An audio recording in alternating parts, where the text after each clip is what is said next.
Hey folks, welcome to a very special video here on the Golden Bolt, or maybe the Platinum Bolt, because I haven't decided where I'm putting this yet, whether it's the main channel or the second channel, but you should subscribe to both, or else we're not friends. Yeah, I'm gonna go with that. Yeah, this is my interview with the studio director at Team Asobi and the creative director behind the new Astro Bot game, Nicolas Doucet. First things first, I want to say that shout out to and thanks to PlayStation for handling setting up this interview, recording this interview, reaching out in the first place to ask if I wanted to do this interview.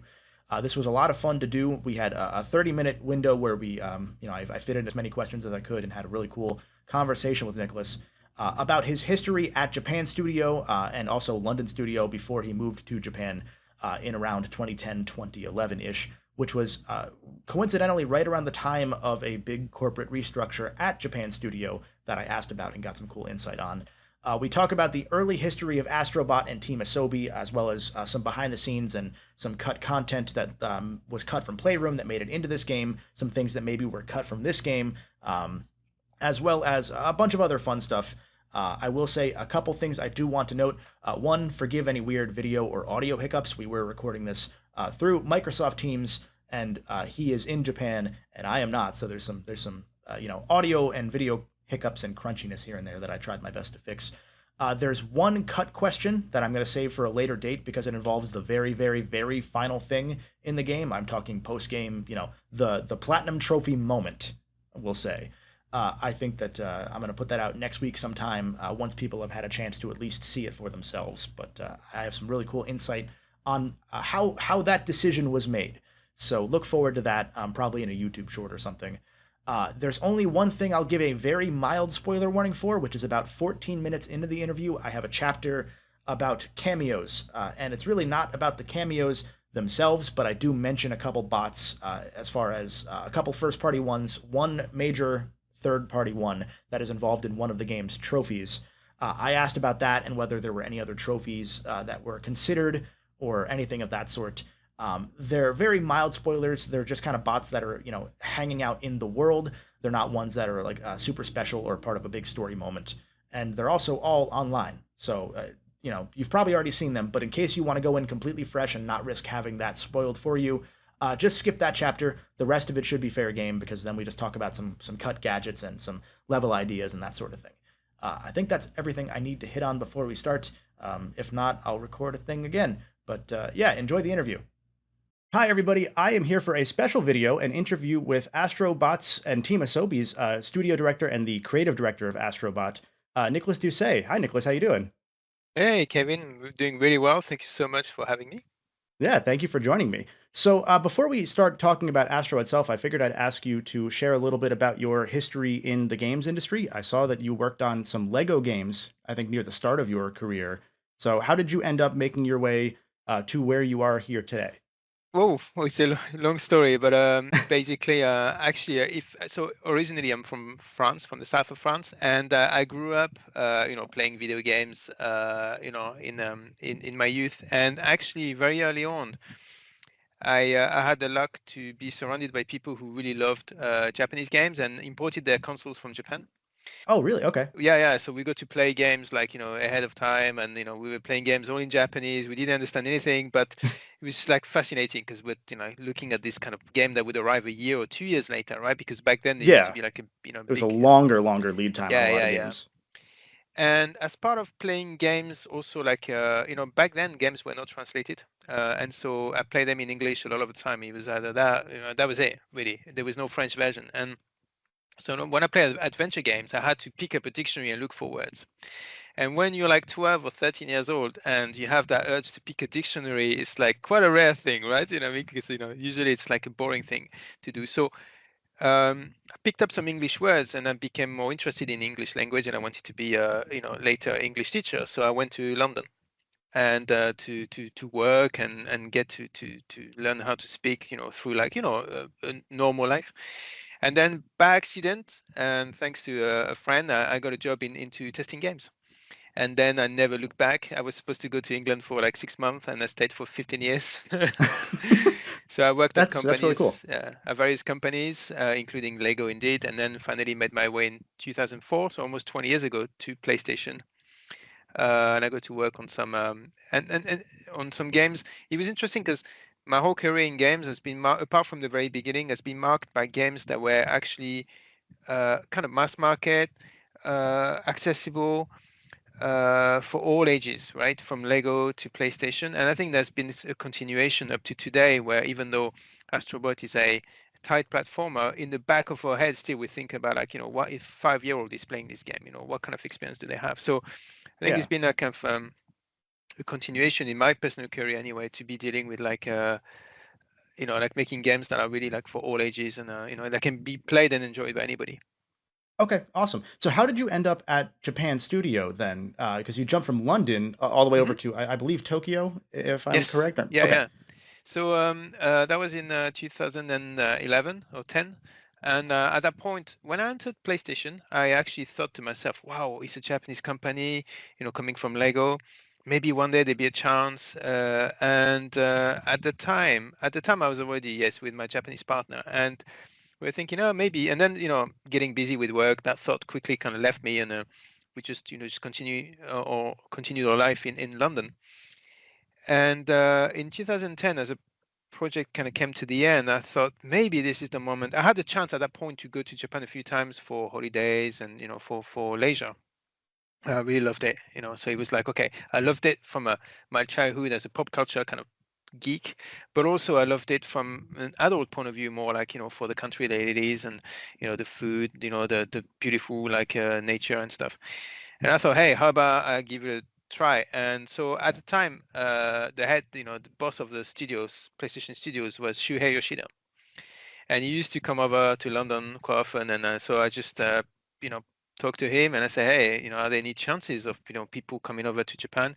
And at the time, it was quite a rare thing to do. That's obviously pre-COVID and pre-everything. And Yeah. at that Yeah. point, it's like things were separated in regions as well.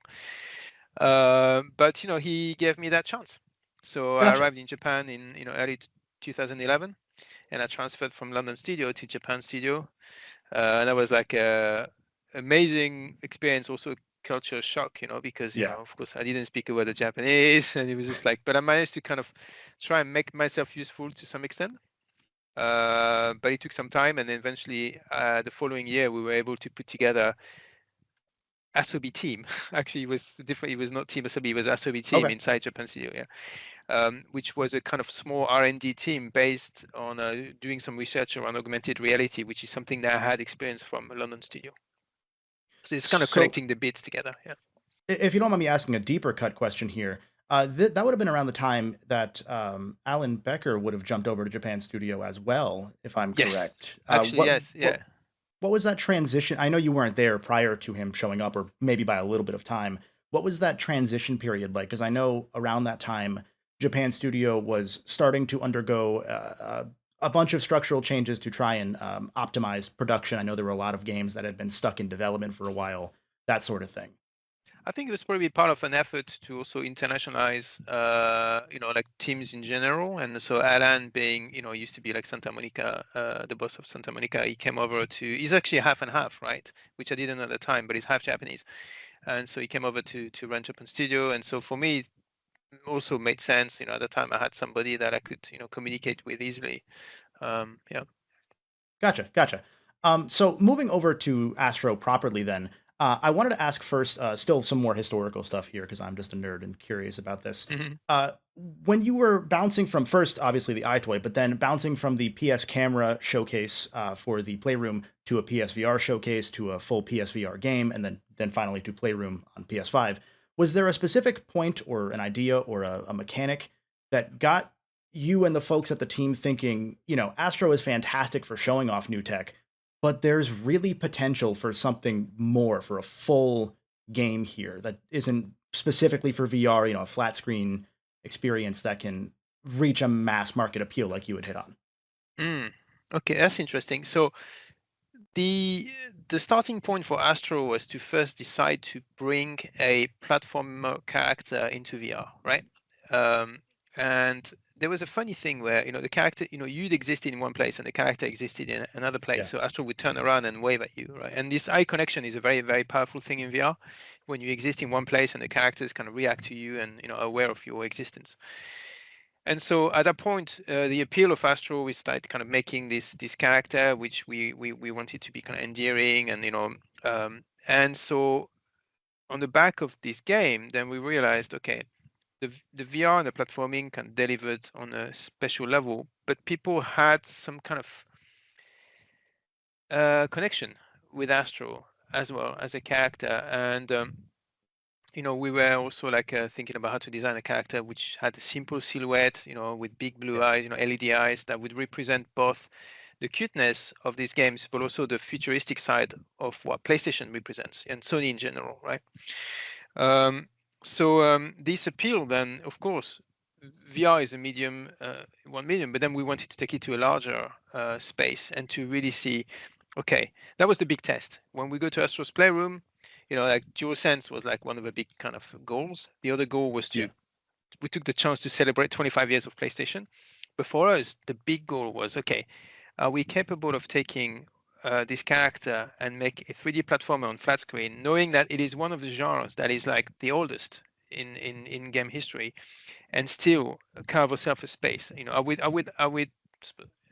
good enough to be able to make a game that is fun and that people enjoy, right? Because yeah, we had to prove that as a team. We just didn't have that confidence yet, or at least we didn't know.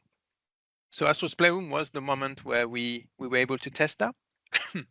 And then when the game came out, when the PS5 came out, and Astro's Playroom reviews started coming in, we realized, okay, so the first 2 points, the showcase and the PlayStation history, that worked really well. But on top of that, people seem to enjoy, playing with Astro. The controls were tight, and he had that that feel that people had been maybe longing for PlayStation, like a platformer, like a revival. Speaking just for the audience that I can speak to, absolutely.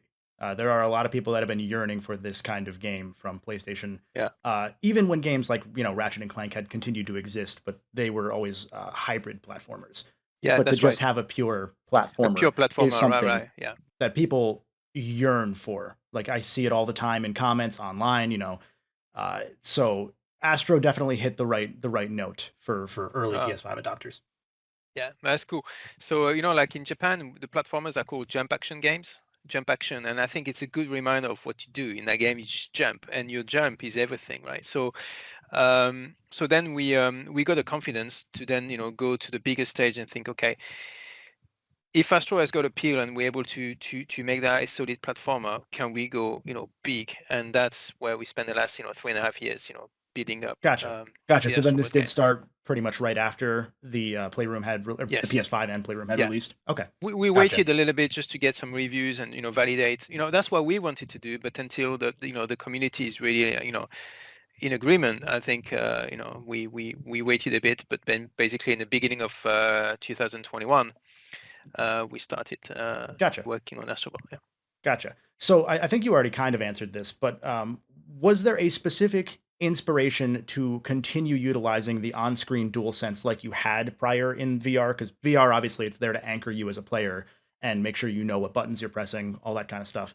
Was there a specific thing that you wanted? Was there a specific reason you wanted to carry that DNA of having the controller be a continued part of Astro's character and the experience of it beyond just the hardware aspect of showing HD rumble and showing all the cool things? Yeah, yeah.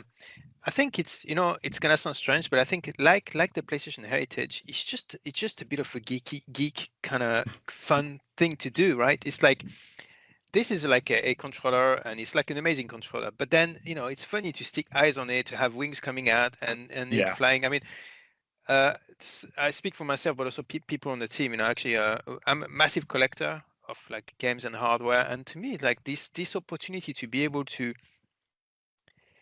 play with to play and have a playful take on Yeah. these devices is just an amazing chance, and it's just one that is hard to resist. Yeah. So I think it's just that it's just, and I do believe that when you take something that is a physical object and you sort of enhance it, or you kind of augment it thanks to video games, right?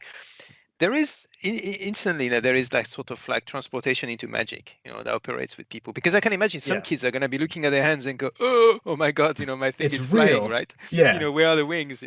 So I think it's that kind of cheeky aspect. Yeah. It really comes from a playful mind more than it does from a desire to display Gotcha. Okay. products, if you like, here. Yeah. Let me ask you a question you had me thinking of when you were talking about being a collector. I know you're a Sega fan. Was there any How do you potential know I'm a Sega inspiration? fan? I do my research. That's the one thing I do here. There was another interview that you had done back for Astro Bot Rescue Mission, or maybe it was for Playroom, and you had mentioned something about Sega then, and then another one of the interviews that I dug through to make sure I wasn't asking the same questions here. You had mentioned Space Channel 5. Uh, was there any potential that there was in the back of your mind inspiration from in Sonic and All Stars Racing? There was the Dreamcast controller. I don't know if you played that. I'm just curious, just for me. There was Actually, I didn't know, and I didn't oh, okay. actually know. But there you go. I mean, Yeah. yeah, I think it's super fun. But I think these are brands that also have been able to just like joke about their own. Do you Yeah. remember the game Sega Gaga? One of the last games that came out. Vaguely. Yeah. Yeah, which is kind of like, it was a game that really retold the story of like the good times and bad times, and it was really funny because it's we have to be able to make a playful story out of the of video game history. I Yeah. think it's really important because this is entertainment, right? At the end of the day, and so we have to be able to twist it and play with it, and that's when actually, if I can take the chance, it's a big shout out to PlayStation actually, because a lot of the like the people who work on these amazing like devices are also very precious about the product design side of them. But we adding eyes to the PS5, some reactors, we make that into a Yeah. spaceship, and they're cool with it, right? No one told us, come on, guys, this is a little bit too far. None of that. It's like Yeah. it's been embraced, and I think there's a real kind of playful spirit to the company. Yeah. And I think we should embrace it and continue with it. Not to say that Astro will always ever be tight. Sure. It could go one way or the other. But I think in general, being able to just joke and make a fun time out of things like such as the products that we make, I think it's really important. Absolutely, and that goes into a lot of the cameos that are present in this game. We won't talk about any specifics for the bulk of this interview, so if you're watching this, don't worry about spoilers. But there are a couple or there are many really throughout the game that when I was playing it for my review, I was taking notes of each one that came up, and every single time, if I didn't have a smile on my face from just playing the game, there'd be one, and I'd be like, they got me. They give me a smile. I chuckle. I read the little description, or I play the gotcha mini game, and I get the full version of that character. Yeah. Mm-hmm. The Kiryu one from Like a Dragon was really up there for me. And then when I realized the trophy was related to him, Yes. I was dying. So were there any other trophy ideas that you guys had in a similar vein to referencing these bots or doing something in the hub world with these bots that maybe didn't make the cut, or maybe someone said no to if it was a third party? Actually, they weren't any. We didn't overload because we didn't want to tie them too much to like we have to be always measured into Sure. whenever we make any feature, we have to think about the people like you who know, those who know kind of thing. Yeah. And then we also have to think about the newcomers into this world, Yeah. right? Like young kids or people who don't have the same kind of like a baggage of gaming history. So we kind of try and be a little bit measured. So I think in the hub, yeah, we have a handful of them, that are based around the cameos. So I take it that you've been punching every character after you did the full set. I to have get the punched full every animation. single character in the game. I have every single one, and I have enjoyed every single one of the responses that they give back, or whatever it might be. Did you have a favorite cameo that you want to mention? So it's difficult, yeah, because I don't want to spoil. So I can censor it. Yeah, Okay, I can censor it, or we same can answer save it. I gave before. So for me, like Shadow of the Colossus is always the one that I love because love the game, and I got to learn actually. I didn't know the name of the girl. Her name is Mono. She's the Wanda's love, and Yeah. you're trying to save her by fighting this colossi. And she's in there too. Right? She's one of the characters, and I think it's so funny that she's supposed to be in deep slumber, but actually, if you happen to punch her, maybe something will happen. So Yeah. that's kind of funny. And another one that I really love is one called a game called Oreno Ryori. It's a Japanese game. It's called My Cooking in Japanese. Um, That's what that was the one I didn't get, I think. the chef, right? So that was a Yeah. game that came out about the time of DualShock, the first DualShock console Okay. controller. And that's such a good cooking game, really. Even today, it's a blast. And the main character is a chef, and so I was really happy to put that one in. And it's interesting is some of these cameos are just region based. So some of them are Sure. blockbusters that everybody knows. Some of them are they might be modern blockbusters. Some of them might be ancient blockbusters, and others are more like obscure references. But it's Yeah. important to have those as well because you know. It's a chance to really pay tribute to all sides of the PlayStation universe. Yeah. And so some games were only known in America, some were only known in Europe, and others only in Japan, like My Cooking. Gotcha.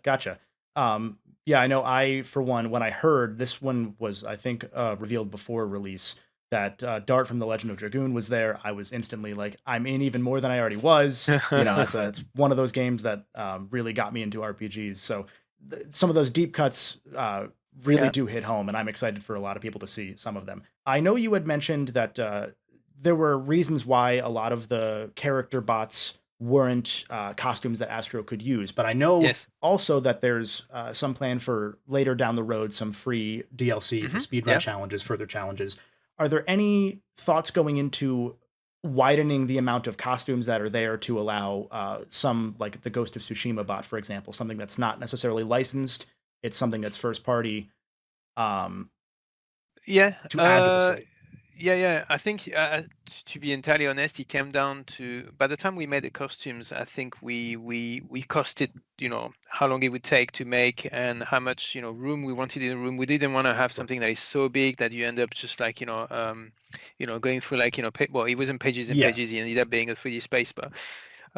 So we limited ourselves to a set number, and inside a set number, we had like a big chart with a lot of them, and then we picked things that we felt okay as you play, because as you play with it, the silhouette of your character needs to remain important because of for the gameplay, and it needs to yeah, be kind of in terms of the palette of colors, it needs to be unique enough so that there's a good spread.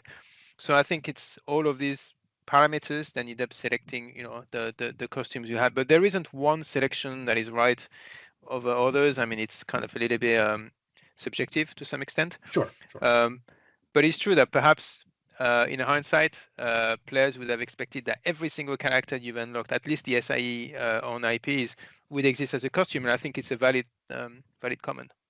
Yeah, I was curious because the ones that were there made sense from the sense of like Gravity Rush is one that shows up pretty early. There's not a huge, Gravity Rush level or anything like that. It made sense to include Cat's outfit and I think Raven's outfit as well.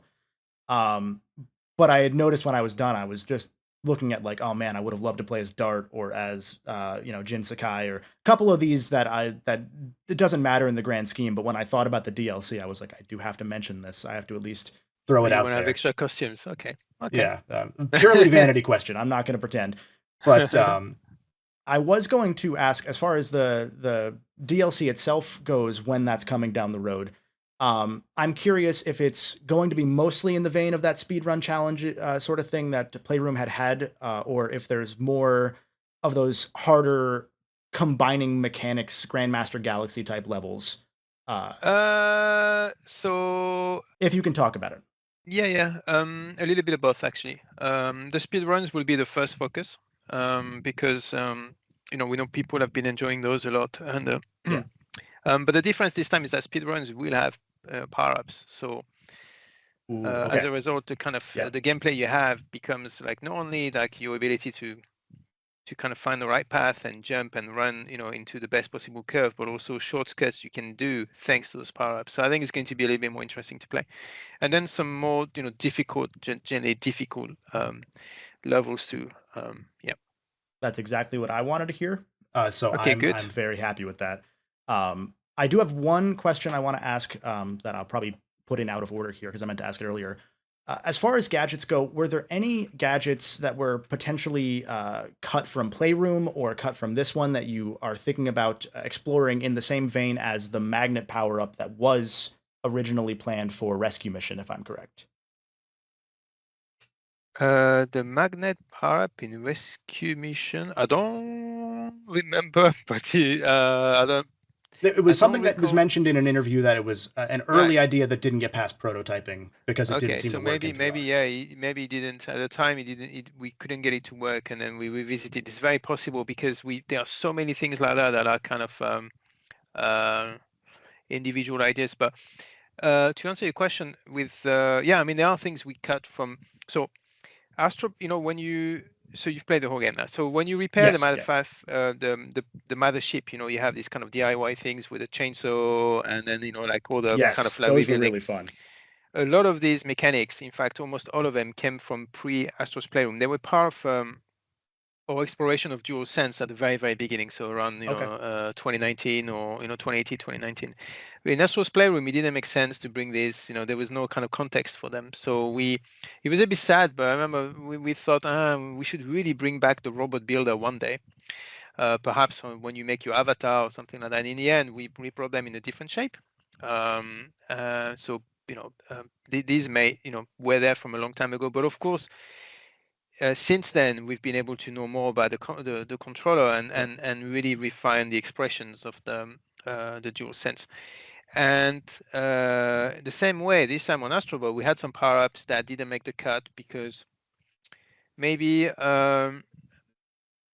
maybe something like the power up itself is fine, but we haven't found an enemy. We haven't found enough layers to make them, to Sure. justify them, or and so those are, kind of pending back, which probably would come back, into a different game, different shape, in the future. Yeah. Yeah. Okay, gotcha. And then I suppose I'll ask before I let you go here. And again, thank you for joining me. Is there anything that you want to say to the Astro fan base, the players out there, now that the game at the time of this going out is out? It's in their hands, they're enjoying it. Any final thoughts you want to give? I think there's several things. One of them is that first of all, like we read a lot of stuff, online, and especially like when people voice their opinion saying that okay, this game is important for PlayStation or for the industry because of what it represents in terms of it's a game where 99% of the time you're playing. It's a little bit different from some of the other games that are trendy these days. That's important to say these things, and we hear it, and it gives us that energy. So I think these comments and the way this is being debated, I think it's very good, it's healthy, and it's also good for us. So I'm very thankful that people have those comments. And the other thing also that I always try to put in, because I think for me it's like a happy accident that I really love talking about, is the fact that some of us today, like 30 years of history means that it's a generation, and we get a lot of comments from parents who play with their kids, and they tell us, "Hey, this is my son or my daughter or my nephew's first game, first platinum trophy, etc., etc." And they tell us about a moment of exchange with their kids where, for example, they come across Parappa and they say, "Hey, my kids didn't know who they were, but he was a kind of funny dancing character. But I told them, hey, when I was your age, I was playing Parappa on the PS1." And suddenly it becomes like a moment where, like there's a generation bridge like being built. And it was not intentional. It's not like we designed the game thinking, oh, let's mesh, like family life together and stuff, but it happens. And I think this is something that is really positive. I'm really happy to hear these stories, and it's something worth celebrating, I think. And I think a lot of people will continue to celebrate that just based on how I feel about Astrobot, the new Astrobot game, and the character in general. I think a lot of people are going to agree. Genuinely, I think you guys did a stellar job. Well, Um, thank you so much. from the bottom of my soul, I don't think I've had a more joyous platforming experience in a long time. Uh, so I got to give you guys credit where it's due because it Well, was it was a that means a blast. lot. That means a lot. When we make the game, of course, we review the game every couple of weeks, and we get a little bit of confidence about a lot of things that we do, we can feel. But until it's out and until we hear these kind of things, we always have this thought that, there's always a certain kind of nervousness. And Yeah. to finally see it out and hearing people say, I had fun, right? It was fun. And it was, and your comments about like the final character or these kind of particular cameo, because all the things took some love from one person at a specific time. And the fact that he gets picked up, I mean, it means everything. So thank you so much. Of course, thank you. And again, thank you for joining me. I wish you guys luck in the next few weeks with launch and with the post-launch, and hopefully you guys get a well-earned break before you get back to it. Thank you very much. But that'll be all for now. Thank you everyone for watching. Make sure to subscribe, make sure to hit the like button, all that fun stuff. Leave some comments below with your thoughts on Astro Bot if you've already played it or if you're playing it. And as always, until next time, stay golden.